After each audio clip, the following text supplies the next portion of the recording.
अथैकादशोऽध्यायः विश्वरूप दर्शन योग। विश्वरूप के दर्शन हेतु अर्जुन की प्रार्थना। अर्जुन बोले, मुझ पर अनुग्रह करने के लिए आपने जो परम गोपनीय अध्यात्म विषयक वचन अर्थात उपदेश कहा, उससे मेरा यह अज्ञान नष्ट हो गया है। क्योंकि हे कमल नेत्र, मैंने आपसे भूतों की उत्पत्ति और प्रलय विस्तार पूर्वक सुने हैं तथा आपकी अविनाशी महिमा भी सुनी है। भगवत गीता के सभी अध्यायों को पढ़ें। हे परमेश्वर, आप अपने को जैसा कहते हैं यह ठीक ऐसा ही है, परंतु हे पुरुषोत्तम, आपके ज्ञान, ऐश्वर्य, शक्ति, बल, वीर्य और तेज से युक्त ऐश्वर्य रूप को मैं प्रत्यक्ष देखना चाहता हूँ। हे प्रभो, उत्पत्ति, स्थिति और प्रलय तथा अंतर्यामी रूप से शासन करने वाला होने से भगवान का नाम प्रभु है। यदि मेरे द्वारा आपका वह रूप देखा जाना शक्य है, ऐसा आप मानते हैं, तो हे योगेश्वर, उस अविनाशी स्वरूप का मुझे दर्शन कराइए। भगवान द्वारा अपने विश्व रूप का वर्णन। श्री भगवान बोले, हे पार्थ, अब तू मेरे सैकड़ों हजारों नाना प्रकार के और नाना वर्ण तथा नाना आकृति वाले अलौकिक रूपों को देख।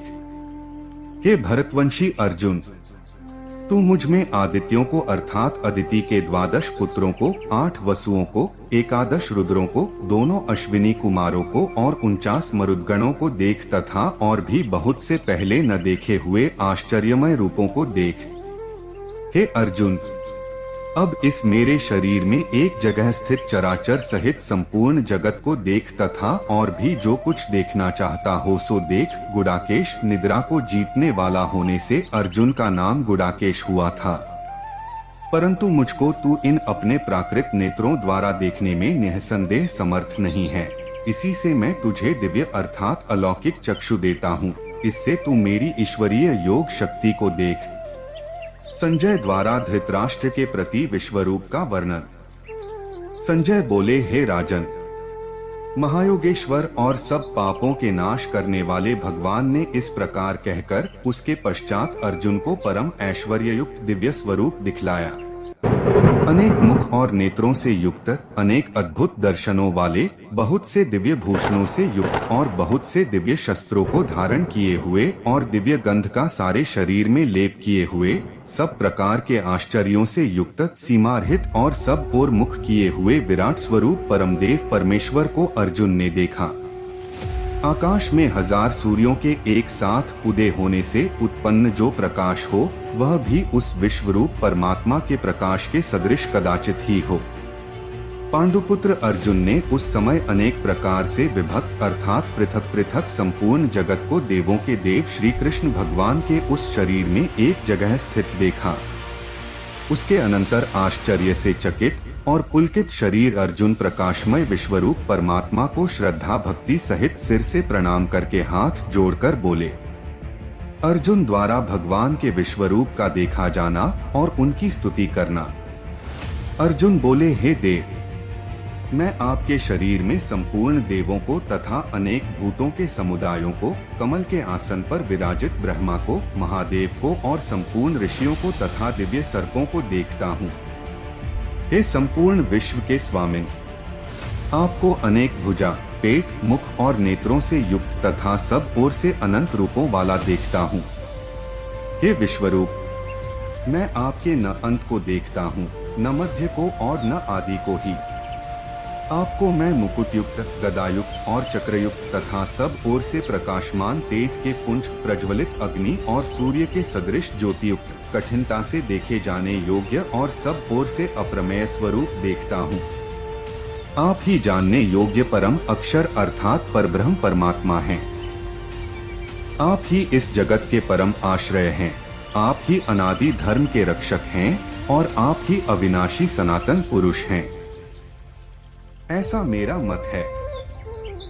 आपको आदि, अंत और मध्य से रहित, अनंत सामर्थ्य से युक्त, अनंत भुजा वाले, चंद्र सूर्य रूप नेत्रों वाले, प्रज्वलित अग्नि रूप मुख वाले और अपने तेज से इस जगत को संतृप्त करते हुए देखता हूँ।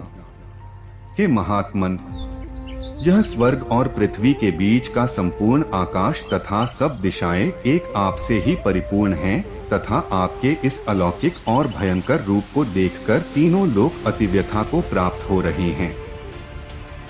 वे ही देवताओं के समूह आप में प्रवेश करते हैं और कुछ भयभीत होकर हाथ जोड़े आपके नाम और गुणों का उच्चारण करते हैं तथा महर्षि और सिद्धों के समुदाय कल्याण हो ऐसा कहकर उत्तमोत्तम स्तोत्रों द्वारा आपकी स्तुति करते हैं।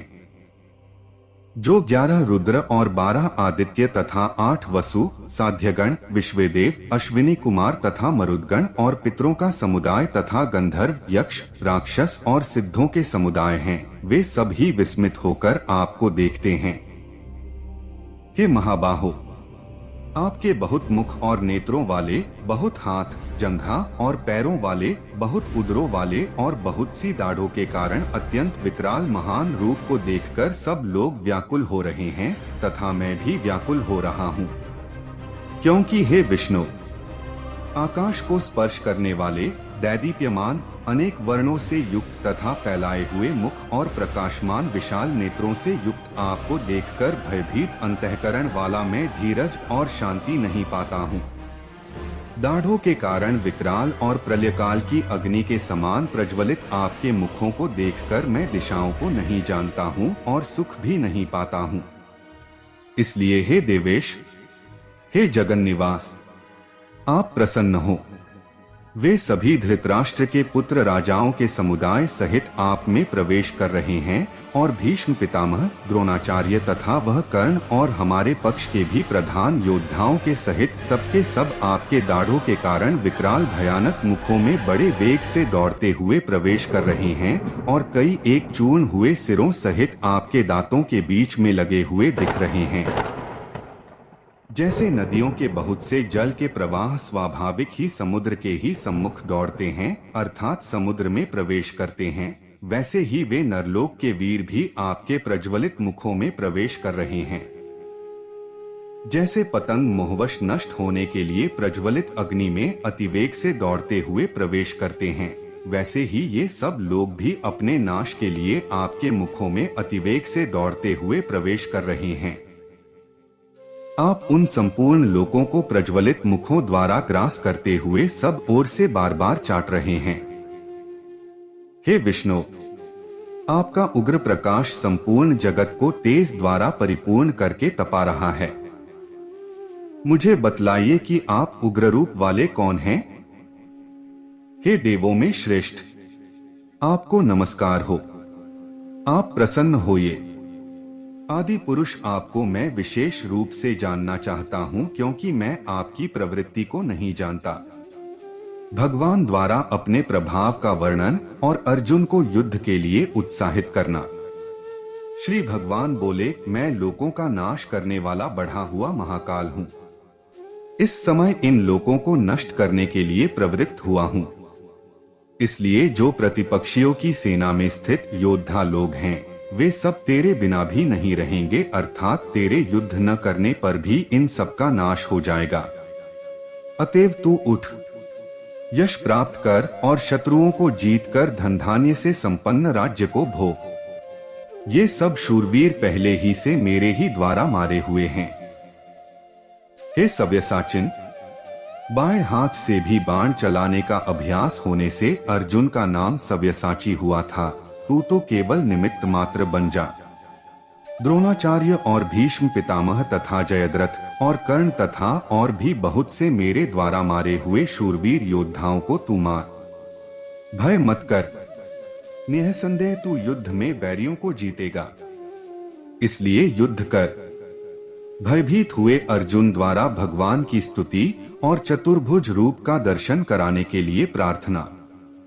संजय बोले, केशव भगवान के इस वचन को सुनकर मुकुटधारी अर्जुन हाथ जोड़कर कांपते हुए नमस्कार करके फिर भी अत्यंत भयभीत होकर प्रणाम करके भगवान श्री कृष्ण के प्रति गदगद वाणी से बोले। अर्जुन बोले, हे अंतर्यामिन, यह योग्य ही है कि आपके नाम, गुण और प्रभाव के कीर्तन से जगत अति हर्षित हो रहा है और अनुराग को भी प्राप्त हो रहा है तथा भयभीत राक्षस लोग दिशाओं में भाग रहे हैं और सब सिद्धगणों के समुदाय नमस्कार कर रहे हैं।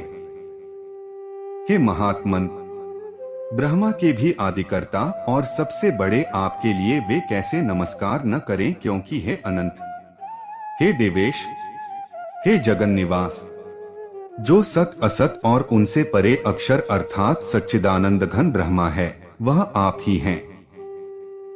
आप आदिदेव और सनातन पुरुष हैं। आप इन जगत के परम आश्रय और जानने वाले तथा जानने योग्य और परम धाम हैं।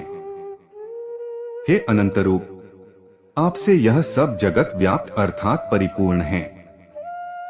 आप वायु, यमराज, अग्नि, वरुण, चंद्रमा, प्रजा के स्वामी ब्रह्मा और ब्रह्मा के भी पिता हैं। आपके लिए हजारों बार नमस्कार, नमस्कार हो। आपके लिए फिर भी बार बार नमस्कार, नमस्कार। हे अनंत सामर्थ्य वाले, आपके लिए आगे से और पीछे से भी नमस्कार। हे सर्वात्मन, आपके लिए सब ओर से ही नमस्कार हो, क्योंकि अनंत पराक्रमशाली आप समस्त संसार को व्याप्त किए हुए हैं। इससे आप ही सर्वरूप हैं। आपके इस प्रभाव को न जानते हुए आप मेरे सखा हैं, ऐसा मानकर प्रेम से अथवा प्रमाद से भी मैंने हे कृष्ण, हे यादव, हे सखे, इस प्रकार जो कुछ बिना सोचे समझे हठात कहा है। और हे अच्युत, आप जो मेरे द्वारा विनोद के लिए विहार, शय्या, आसन और भोजनादि में अकेले अथवा उन सखाओं के सामने भी अपमानित किए गए हैं, वह सब अपराध अप्रमेय स्वरूप अर्थात अचिंत्य प्रभाव वाले आपसे मैं क्षमा करवाता हूँ। आप इस चराचर जगत के पिता और सबसे बड़े गुरु एवं अति पूजनीय हैं। हे अनुपम प्रभाव वाले, तीनों लोकों में आपके समान भी दूसरा कोई नहीं है, फिर अधिक तो कैसे हो सकता है। अतएव हे प्रभो, मैं शरीर को भली भांति चरणों में निवेदित कर प्रणाम करके स्तुति करने योग्य आप ईश्वर को प्रसन्न होने के लिए प्रार्थना करता हूँ। हे देव, पिता जैसे पुत्र के, सखा जैसे सखा के और पति जैसे प्रियतमा पत्नी के अपराध सहन करते हैं, वैसे ही आप भी मेरे अपराध को सहन करने योग्य हैं। मैं पहले न देखे हुए आपके इस आश्चर्यमय रूप को देखकर हर्षित हो रहा हूँ और मेरा मन भय से अति व्याकुल भी हो रहा है। इसलिए आप उस अपने चतुर्भुज विष्णु रूप को ही मुझे दिखलाइए। हे देवेश, हे जगन निवास, प्रसन्न होइए। मैं वैसे ही आपको मुकुट धारण किए हुए तथा गदा और चक्र हाथ में लिए हुए देखना चाहता हूँ। इसलिए हे विश्वस्वरूप, हे सहस्रबाहो, आप उसी चतुर्भुज रूप से प्रकट होइए। भगवान द्वारा अपने विश्वरूप के दर्शन की महिमा का कथन तथा चतुर्भुज और सौम्य रूप का दिखाया जाना। श्री भगवान बोले, हे अर्जुन, अनुग्रह पूर्वक मैंने अपनी योग शक्ति के प्रभाव से यह मेरे परम तेजोमय, सबका आदि और सीमारहित विराट रूप तुझको दिखाया है, जिसे तेरे अतिरिक्त दूसरे किसी ने पहले नहीं देखा था। हे अर्जुन, मनुष्य लोक में इस प्रकार विश्व रूप वाला मैं न वेद और यज्ञों के अध्ययन से, न दान से, न क्रियाओं से और न उग्र तपों से ही तेरे अतिरिक्त दूसरे द्वारा देखा जा सकता हूँ। मेरे इस प्रकार के इस विकराल रूप को देखकर तुझको व्याकुलता नहीं होनी चाहिए और मूढ़ भाव भी नहीं होना चाहिए। तू भयरहित और प्रीतियुक्त मन वाला होकर उसी मेरे इस शंख चक्र गदा पद्मयुक्त चतुर्भुज रूप को फिर देख। संजय बोले, वासुदेव भगवान ने अर्जुन के प्रति इस प्रकार कहकर फिर वैसे ही अपने चतुर्भुज रूप को दिखाया और फिर महात्मा श्री कृष्ण ने सौम्य मूर्ति होकर इस भयभीत अर्जुन को धीरज दिया। अर्जुन बोले, हे जनार्दन, आपके इस अतिशांत मनुष्य रूप को देखकर अब मैं स्थिरचित्त हो गया हूँ और अपनी स्वाभाविक स्थिति को प्राप्त हो गया हूँ। श्री भगवान बोले, मेरा जो चतुर्भुज रूप तुमने देखा है वह सुदुर्दर्श है, अर्थात इसके दर्शन बड़े ही दुर्लभ हैं। देवता भी सदा इस रूप के दर्शन की आकांक्षा करते रहते हैं। जिस प्रकार तुमने मुझको देखा है, इस प्रकार चतुर्भुज रूप वाला मैं न वेदों से, न तप से, न दान से और न यज्ञ से ही देखा जा सकता हूँ। परंतु हे परंतप अर्जुन, अनन्य भक्ति का भाव अगले श्लोक में विस्तार पूर्वक कहा है। के द्वारा इस प्रकार चतुर्भुज रूप वाला मैं प्रत्यक्ष देखने के लिए, तत्व से जानने के लिए तथा प्रवेश करने के लिए अर्थात एक ही भाव से प्राप्त होने के लिए भी शक्य हूँ। हे अर्जुन, जो पुरुष केवल मेरे ही लिए संपूर्ण कर्तव्य कर्मों को करने वाला है, मेरे परायण है, मेरा भक्त है, आसक्ति रहित है और संपूर्ण भूत प्राणियों में वैरभाव से रहित है, सर्वत्र भगवत बुद्धि हो जाने से उस पुरुष का अति अपराध करने वाले में भी वैरभाव नहीं होता है, फिर औरों में तो कहना ही क्या है, वह अनन्य भक्ति युक्त पुरुष मुझको ही प्राप्त होता है।